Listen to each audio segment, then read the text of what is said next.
আসসালামু আলাইকুম প্রিয় দর্শক, এবিজেড ক্রিয়েশনে সবাইকে স্বাগতম।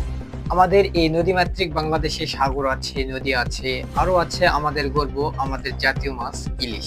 কিন্তু দুঃখের বিষয়, আজ সেই ইলিশ মাছ যেন অনেকের কাছে স্মৃতির পাতা হয়ে দাঁড়িয়েছে। দাম এতটাই বেড়েছে যে অনেকে বছরের পর বছর ইলিশের স্বাদ ভুলে গেছে। আজ আমরা বেরিয়েছি রাস্তায় মানুষের কাছে একটা প্রশ্ন নিয়ে, শেষ কবে তারা ইলিশের স্বাদ পেয়েছেন। চলুন আমরা তাদের মুখে কিছু কথা শুনি।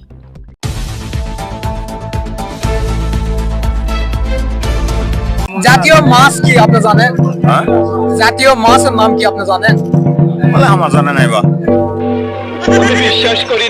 জাতীয় মাছের নাম আপনি জানেন না? জাতীয় মাছের নাম কি? রুই মাছ।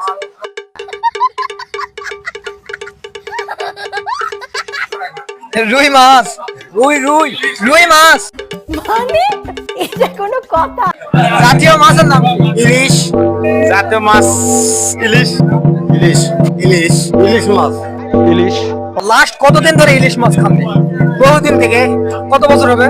এই বছর খানেক গত বছর খাইছি এখনো খাইনি এই বছর করে 5-6 বছর খানেক হবে মোটামুটি 15 বছর। 15 বছর ধরে ইলিশ মাছ খান নাই?